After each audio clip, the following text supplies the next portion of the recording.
Hello everyone, good morning. कैसे हैं आप सब लोग? कैसी चल रही है पढ़ाई? ये हमारी ईपीएफओ एपीएफसी की सीरीज़ है जिसमें पार्ट 1 हम लेब ये हमारी ईपीएफओ एपीएफसी की सीरीज़ है जिसमें हम लेबर लॉ से रिलेटेड एमसीक्यूज़ देख रहे हैं। ठीक है, एमसीक्यू सीरीज़ बाय क्रिसिलो नॉलेज। ठीक है, इसका हम पार्ट 1 ऑलरेडी डिस्कस कर चुके हैं।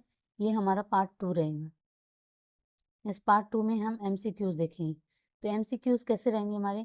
एमसीक्यूज़ इसमें पीवाईक्यूज़ रहेंगे और कुछ अदर सेक्शन को हमने कवर करा है। ठीक है, तो आई होप आपको ये सीरीज़ अच्छी लग रही होंगी। अगर अच्छी लग रही है तो please like share and subscribe. Thank you, enjoy the series. फिर हम इसके एमसीक्यूज़ देखते हैं। तो कुछ एमसीक्यूज़ मैंने इसमें डाले हैं जो एपीएफसी में 2023 में आए हैं, ईओ में जो 2023 में आए हैं। ठीक है, तो फर्स्ट क्वेश्चन क्या बात करता है? Under the industrial dispute act 1947 which of the following is not consider as a retrenchment? किसको रिट्रेंचमेंट नहीं बोला जाएगा? Termination due to closure of establishment, तो ये कोई भी रीज़न, रिट्रेंचमेंट में क्या था, कोई भी रीज़न हो सकता है, पर जो 2-4 रीज़न थे वो नहीं हो सकते। ठीक है, तो ये बात सही बिल्कुल।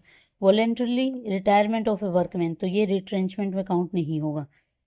ठीक है, termination as a result of continued ill health, ill health चल रही है इंसान की और तुम निकाल रहे हो, तो वो भी क्या हो जाएगा? नहीं माना जाएगा, रिट्रेंचमेंट नहीं माना जाएगा। Termination for the non performance after disciplinary inquiry, ये भी सही है। तो इसका तीनों ये ऑप्शन सही है, डी आंसर हो जाएगा इसका। फिर हमें बताना विच of the following is true regarding strike under the industrial dispute act 1947। Strike का क्या मतलब है? स्ट्राइक का मतलब है कि काम को रोक देना। Cessation of work by a group of person acting to others. ठीक है, एक ग्रुप ऑफ पर्सन अगर मिलके बोलेंगे कि हम नहीं काम कर रहे, स्ट्राइक पे जा रहे हैं, हमारी वेजेस बढ़ाओ या कुछ भी उनकी डिमांड होगी, तो फर्स्ट स्टेटमेंट बिल्कुल सही है। सेकेंड देखते हैं, refusal to work under common understanding. फिर आता है individual cessation of work without union support. देखो इंडिविजुअल वाला नहीं आएगा इसमें, ये काट दो थर्ड स्टेटमेंट। थर्ड कट गई, सेकंड सही है। Refusal to work under common, मतलब कॉमन अंडरस्टैंडिंग है उनकी कि हम किस रीज़न से काम नहीं करना चाहते, आप उसमें मिलके बता रहे हो। फिर एक होता है stay in strike, worker remain but do not work. ठीक है, वर्कर्स तो हैं, छोड़ के नहीं गए हैं, पर वो क्या है, वो काम नहीं कर रहे हैं, तो ये सब क्या आ जाएंगे? स्ट्राइक में आ जाएंगे। थर्ड नहीं आएगा इसमें से। ठीक है, तो इसका आंसर हो जाएगा सी। अब ये देखो, ये कितना बड़ा क्वेश्चन है। लास्ट कम फर्स्ट गो, ये किसका प्रिंसिपल है? तो ये है रिट्रेंचमेंट का। ठीक है, तो प्रोसीजर फॉर रिट्रेंचमेंट इसमें होती है। प्रोसीजर ऑफ रिट्रेंचमेंट क्या होता है कि जो लास्ट में आया ना वो पहले जाएगा। अगर कंपनी निकाल रही है तो जो नया फ्रेशर है उसको पहले निकालेगी, ये वाली बात कर रहे हैं, तो इसका सी हो जाएगा। सेक्शन वैसे पूछ तो नहीं है, बट मैंने डाल दिए हैं।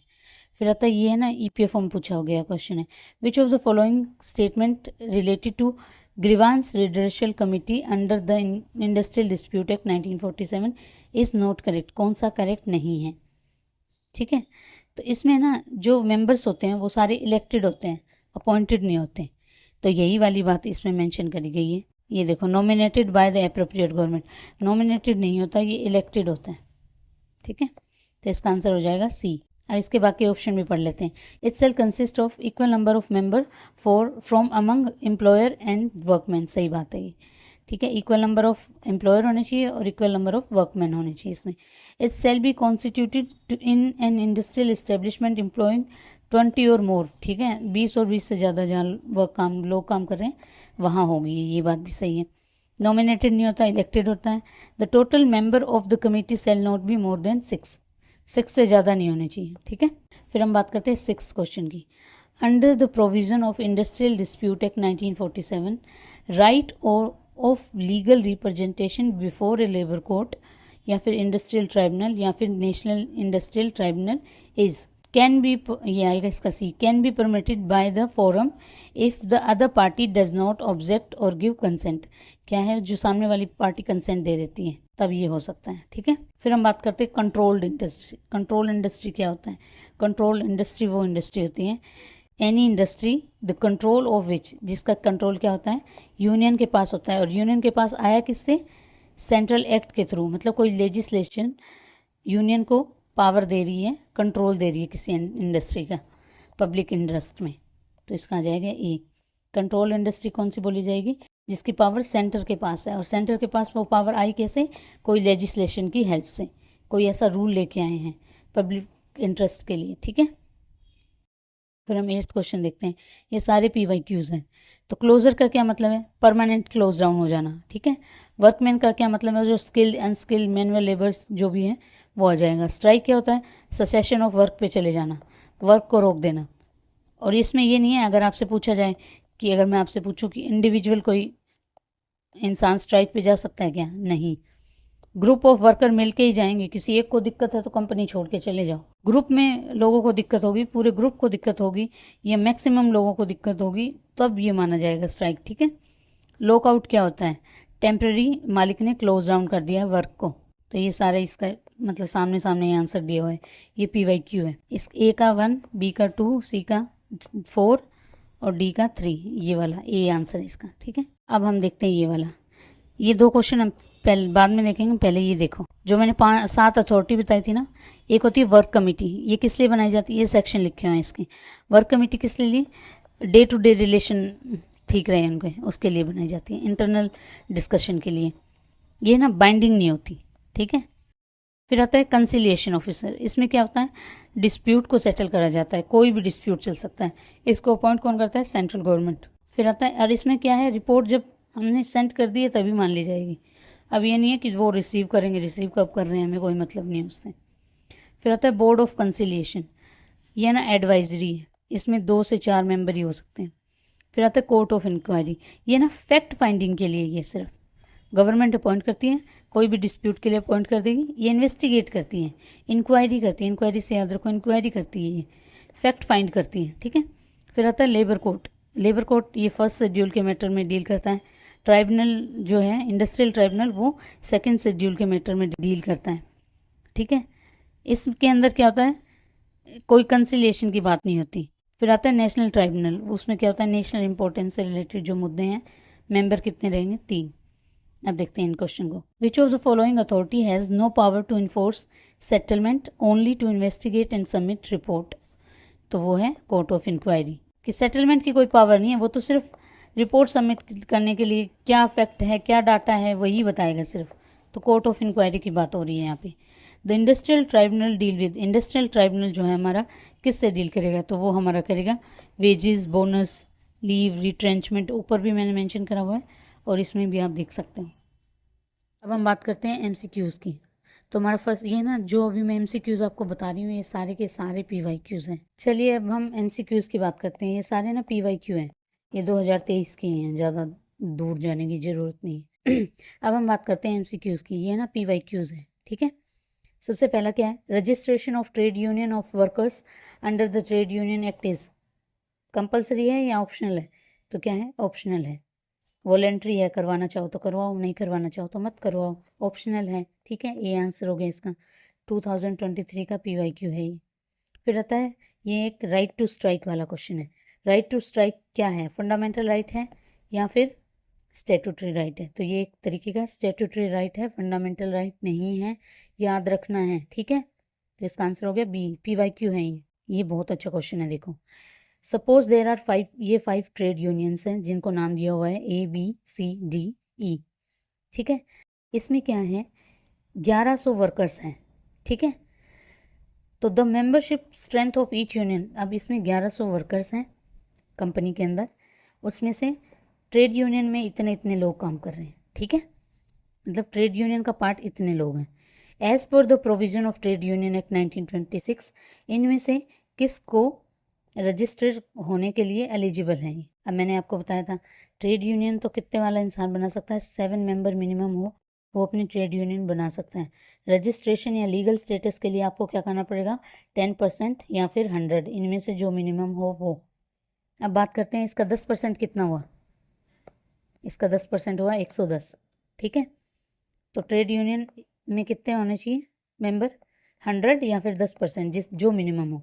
तो 100, तो ये आ जाएगा, 100 है ना इसमें, तो ये ट्रेड यूनियन सही है, रजिस्ट्रेशन कराने के लिए एलिजिबल है। फिर ये 100 है तो ये तो है ही है। उसके बाद 370, ये तो उससे ज़्यादा ही है, तो ये भी हो जाएगी। 110 वाली एलिजिबल है, 275 वाली एलिजिबल है। समझ में आया ना आपको? जैसे वर्कर कितने थे? 110, उसका या तो 10% लोग या फिर 100, जो मिनिमम होगा वो हम काउंट कर लेंगे। तो मिनिमम कितना है इसमें? 10% तो हो गया 110, और 100 क्या हो गया, 100 मिनिमम। तो मिनिमम लोग तो ट्रेड यूनियन का पार्ट है ना, 100 से ऊपर हैं ये सारे, ये है 100 से नीचे, तो ये रजिस्ट्रेशन के लिए एलिजिबल नहीं होगा। ठीक है, समझे। मिनिमम के लिए मिनिमम होने चाहिए 7 ट्रेड यूनियन बनाने के लिए। रजिस्टर कराने के लिए आपको 10% या फिर 100 जो मिनिमम होगा वो। तो देखो कितना अच्छा क्वेश्चन है। आपको ऊपर वो कंसेप्ट भी नहीं समझ में आएगा तो एक क्वेश्चन देख के आपको समझ में आ गया होगा। 100 होने चाहिए थे या 110 होने चाहिए थे, पर इसमें 80 है तो 80 वाला तो नहीं होगा, तो इसको ई वाले पोर्शन को काट दो, ABCD, बी आंसर हो जाएगा इसका। और ये 2023 का PYQ है। अब हम बात करते हैं next question, which of the minimum number of member require for registration of trade union. तो 7 मेंबर। अब आपको एक कन्फ्यूजन होना चाहिए कि आप उसमें बोल रही थी मिनिमम मेंबर 7 हैं, फिर ई वाली फैक्ट्री में तो 80% थे, तो वो इंक्लूड क्यों नहीं हुए।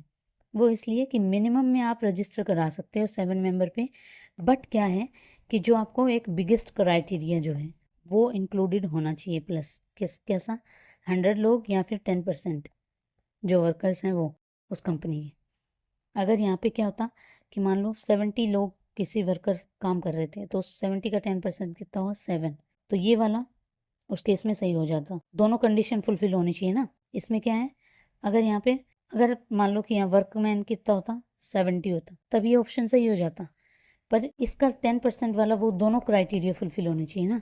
ठीक है, आई होप समझ में आया हो आपको। चलिए नेक्स्ट क्वेश्चन की बात करते हैं, which of the following dispute is are consider as a trade dispute under the provision of trade union act 1926।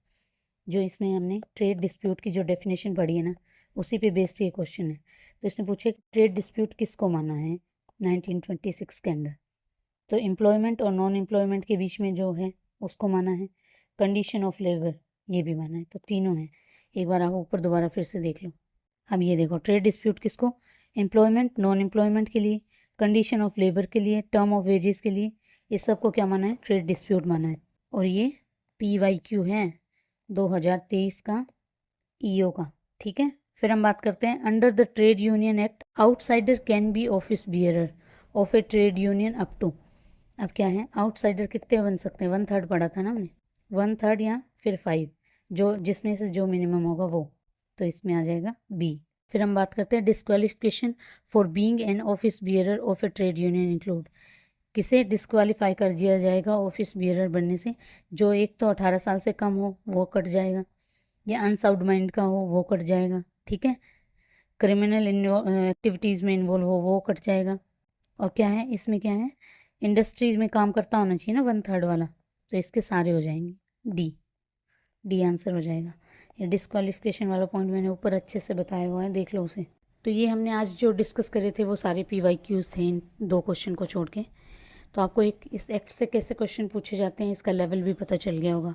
ठीक है, अब हम देखते हैं इसके MCQs। फर्स्ट MCQs क्या बात करता है, under the child and adolescent labour prohibition and regulation act 1986 जो कि अमेंड हो गया था 2016 में, इनमें से कौन सी स्टेटमेंट ट्रू है regarding employment of children below 14 year.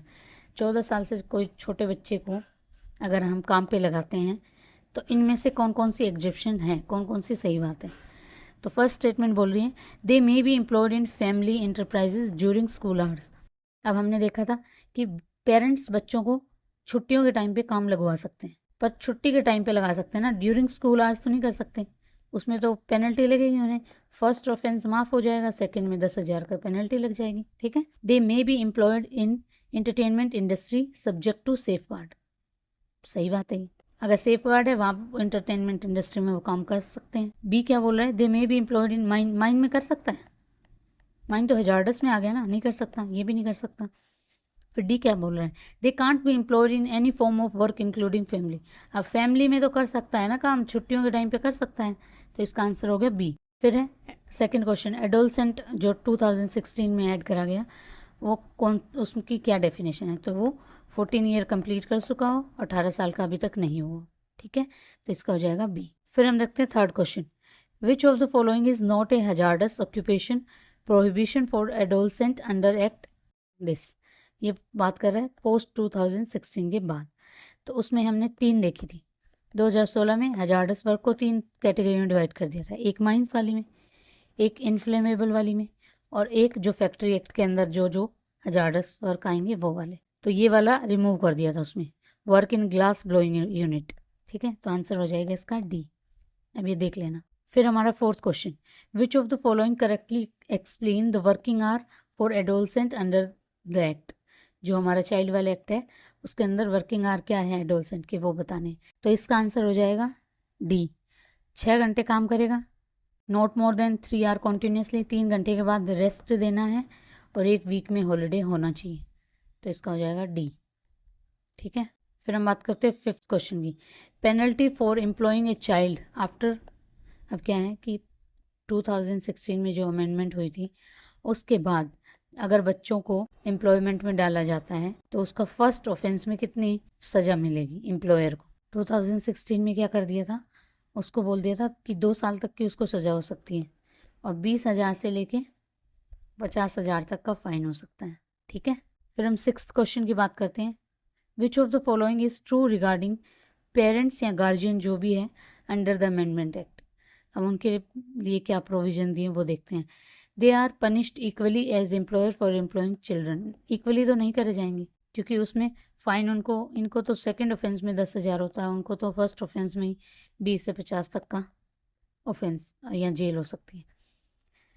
B क्या है, they are exempted completely from, completely तो कहीं नहीं है, 10,000 का फाइन लगता है। ठीक है, फिर सी है, they are exempted for first offence but find up to 10,000 for, ये बात सही है। तो इसमें फर्स्ट ऑफेंस के लिए क्या है, माफ़ कर देंगे, सेकंड में 10,000 का फाइन लगेगा।